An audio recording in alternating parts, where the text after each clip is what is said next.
ምን ፈልገህ እንደመጣ ገብቶኛል። እንደሱ ደግሞ ማድረግ የለብህም። በዚህ ደግሞ ማናችንም አንጠቀምም። ነገሮችን ይባስ ነው የምታበላሻቸው። ዝም በይ አንቺ። ነገሮች መጀመሪያውንም ተበላሽቷል። ዳግም በሰላም ነው? ምን ሆናችሁ ነው? ሰላም፣ አንድ ማወቅ ያለብሽ ነገር አለ። ምንድን ነው?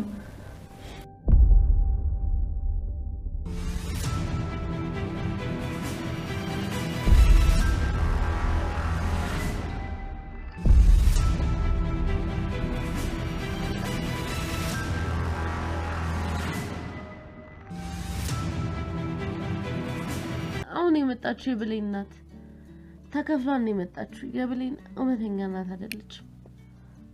እሷ መስያት እኮ እኔን ራሱ ልታቅፈኝ ነበር።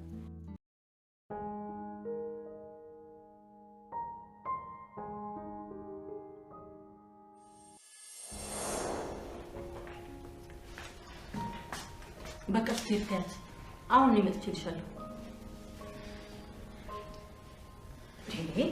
በቃ ሻኩሽ እኮ ከዚህ በኋላ እኔ መጥቻለሁ። እሷን ትሄድ። የኔ ውድ ባለፈው የላክልኝን ቸኮሌት እንዴት እንደወደድኩት።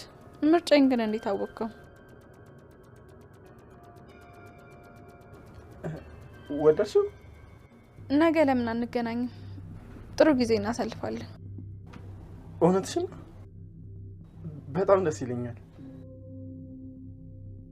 ታውቃለህ የኔ ውድ ከሚወዱት ሰው ጋር ጊዜ ማሳለፍ ማንም ሰው የማያገኘው እድል ነው። አዎ የኔ ውድ፣ በቃ ነገ ቤት በር ላይ እጠብቅሻለሁ።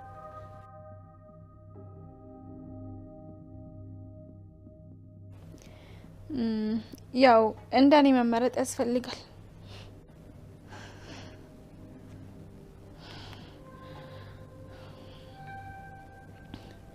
ይቅር በለኝ አምላኬ፣ እኔም እንደሱ።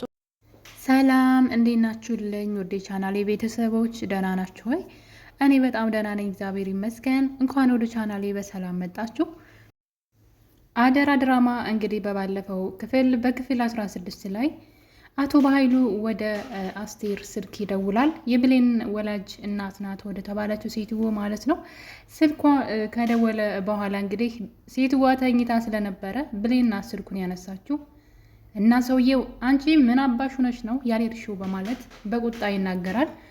ብሌንም ምን ማለት ነው ስትለው ይደነግጣል። ብሌን መሆኗን ሲያውቅ እንግዲህ ወዲያው ሴትዋ ትነሳና ስልኩን ተቀብላት ስትቆጣት ነበር። እንዴት ነው ስልኬን የምታነሹ ሳያለ ፍቃዴ እያለች እናት አለመሆኗን እንግዲህ በደንብ ፊቷ ላይ በንግግሯ እንኳን ለስንት ዓመት አታት የኖረች ሴት ልትመስል በቁጣ ነበር እንዴ ስልኬ ሳታስፈቅጅ ታነሻለሽ ብላ እንዴ እናት ያደለሽ እንዴ ደግሞ ተኝተሽ ነበረ ስትላት ታወራውና ምንድን ነው ያለቻት እንግዲህ አጎትሽ ነው እዛ እኮ ድግስ እንደግስ አቀባበል እናርግላችሁ እያለ ነው በማለት እንግዲህ ብሌንን ለመሸወር ትሞክራለች። አቶ በኃይሉም ድምፁን ቀይሮ እንግዲህ ብሌንን ሰላም ሲላት እያየን ነበረ። ብሌን ግን ተጠራጥራለች። ይሄ ነገር አንደኛ በኃይሉ ነው የሚለው ስልኩን በትክክል አይተዋለች። የበኃይሉ ነው ስሙ ብቻ ሳይሆን ቁጥሩ ራሱ የበኃይሉ እንደሆነ አውቃለች። በዛ ላይ ድምፁንም ደርሳበታለች። መጀመሪያ ላይ እንግዲህ አንቺ ምን አባሽ ሆነሽ ነው ያልሄድሽው ብሎ ሲናገር የበኃይሉ ድምፅ እንደሆነ አውቃለች። ከዛ በኋላ ነው ግን ነገሮች ሁሉ ቀይር ያደረጉትና ብሌን ተጠርጥራለች። የሆነ ደስ ያላላት ነገር አለ፣ ብቻ ቅር ያላት ነገር ምን ውስጧ ሴትዋን አልተቀበላትም። እና ወዲያው ሴትዋ እንግዲህ እናት ነኝ ብላ ስትመጣ ብሌን ያው የናፈቃችሁ ሰው መጣ ሲባል ብዙ ነገሮችን ትተዋላችሁ። ምንም ነገር ማስተዋልም ማለት ሰዎች ይሄ ነገር ስህተት ነው ብትባሉ ራሱ አትሰሙም። ለምን ስትፈልጉት ስትናፍቁት የነበረ ነገር ስለሆነ ማንንም ሰው አሰሙም። ትንሽ ከተረጋጋችሁ በኋላ ነው ማሰብ የምትጀምሩት። እና ብሌንም እናቷን እንዳገኘች ምንም ነገር ማንም ምንም እንዲላት አልፈለገችም ነበረ።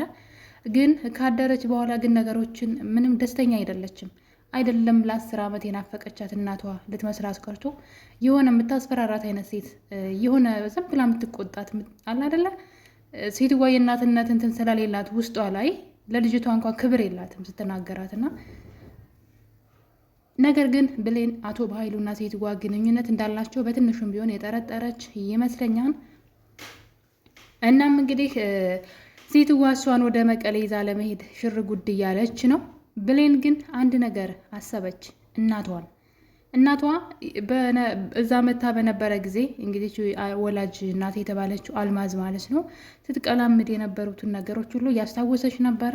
በመሀል ደግሞ እናቷ አሳዳጊ እናቷ ኢቭን የሆነ ነገር እስኪ እናቴ እስኪ ሌላም ነገር ንገሪኝ ብላ ስትል ሌላ ምን ልንገርሽ አለች አሳዳጊ እናቷ።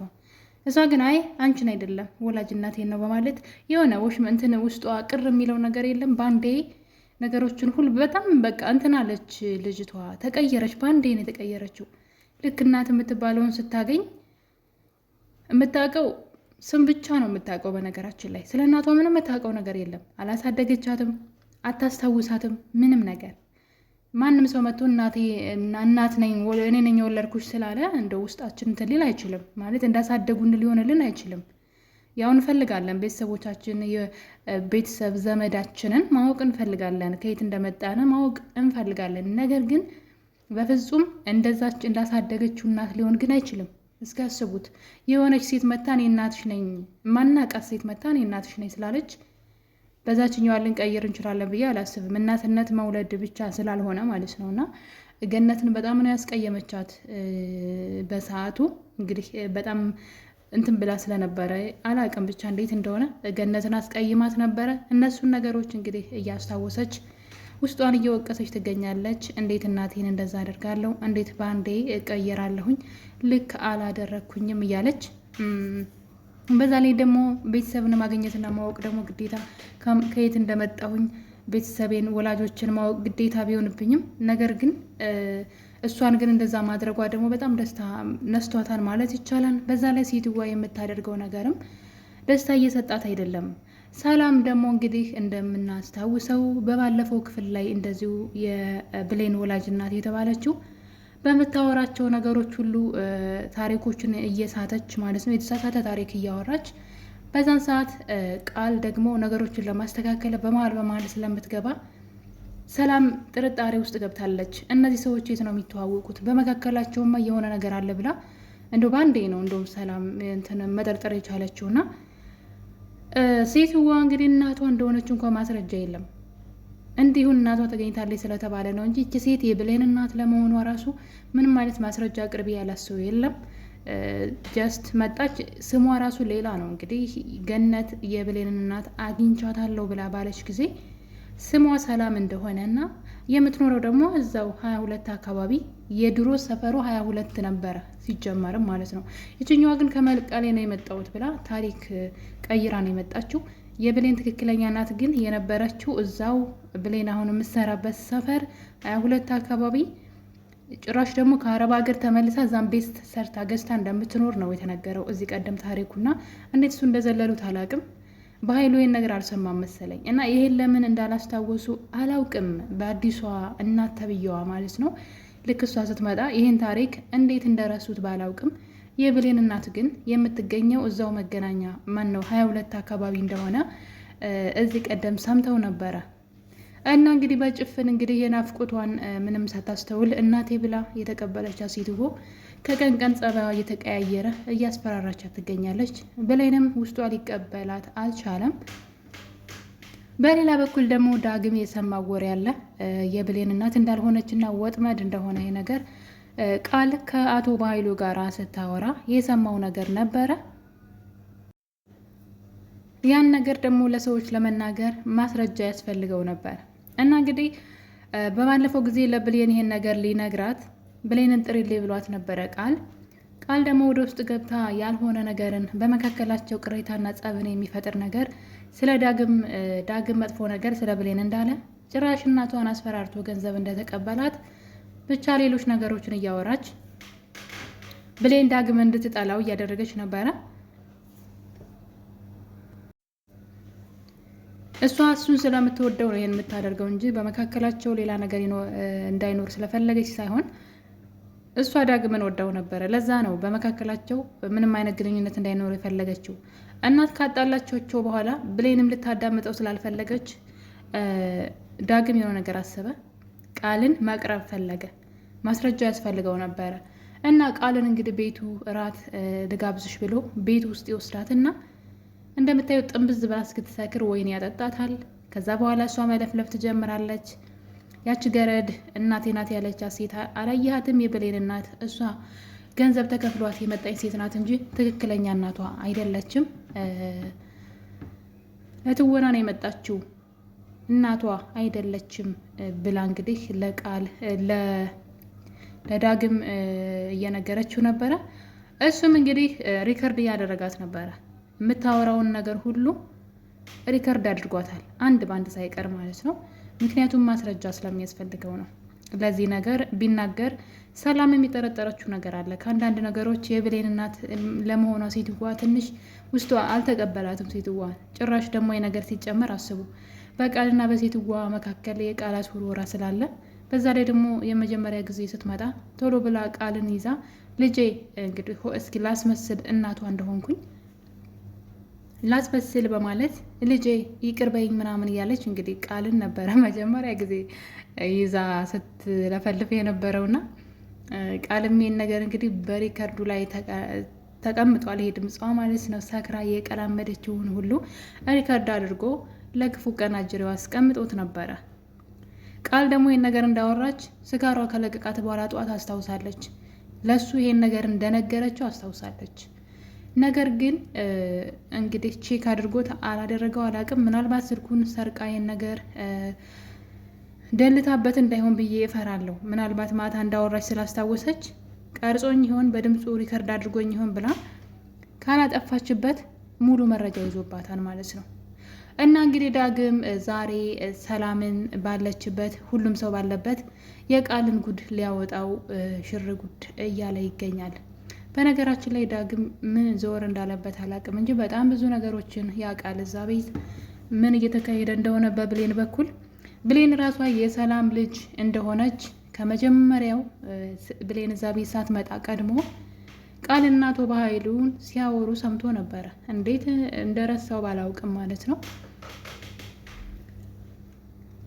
አቶ በኃይሉ ቃልን መድኃኒት ሰጥቷት ሰላምን ግዳያት ብሏት ነበረ። ነገር ግን ድንገት ብሌን እዛ ቤት ሰራተኛ ሆና ትመጣለች። ዳግም አላያትም። እዛ ቤት ብሌን የምትባል ሰራተኛ እንደመጣች አያውቅም።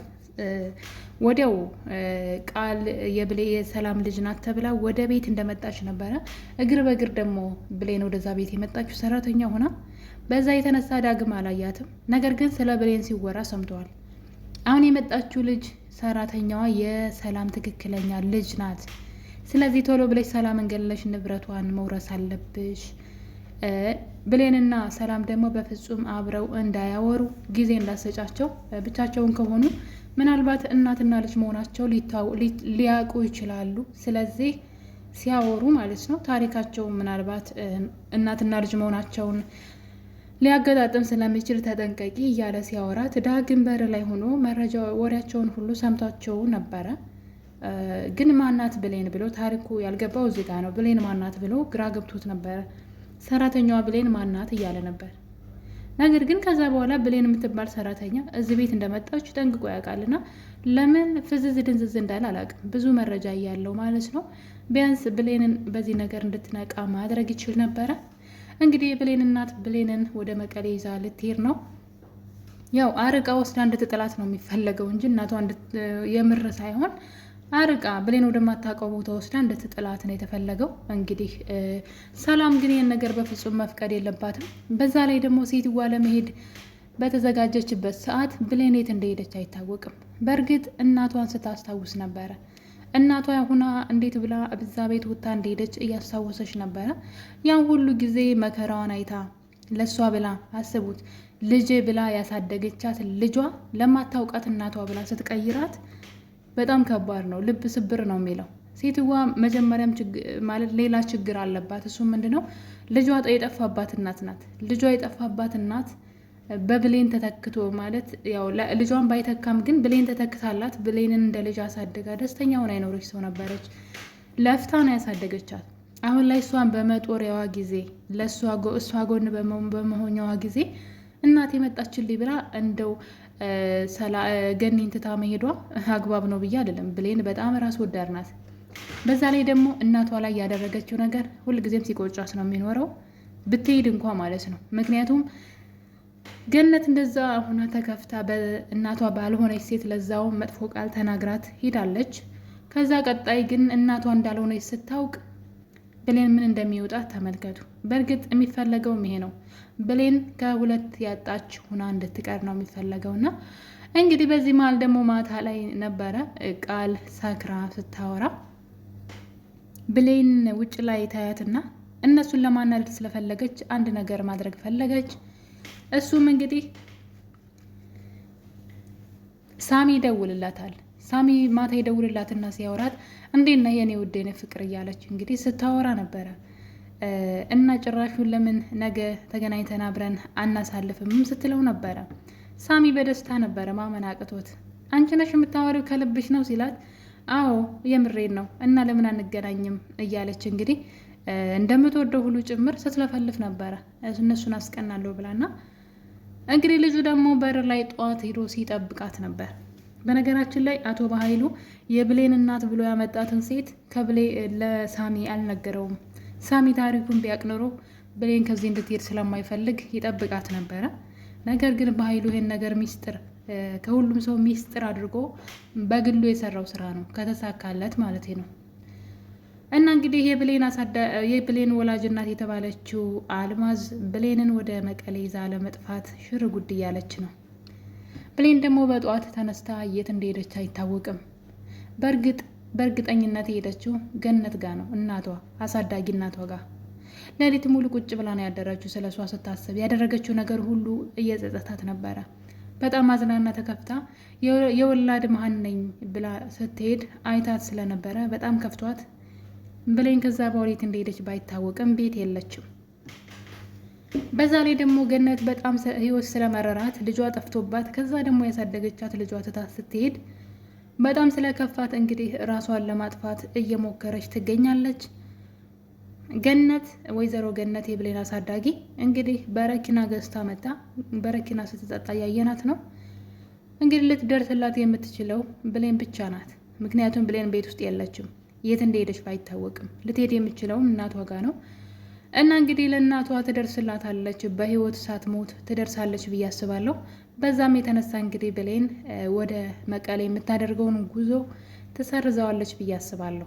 ምክንያቱም እዚች ያለችዋን ያልታደገቻትን ትክክለኛዋ እናቷ ገነት ሆና እያለ የማታውቃትን ሴት እናቴ ብላ ተከትላ በፍጹም አትሄድም ብዬ አስባለሁኝ። ለዛም እንግዲህ ገነት በረኪናውን እየጠጣችው ነበረ። ብሌን ከደረሰችላት ግን ታተርፋታለች ብዬ አስባለሁ።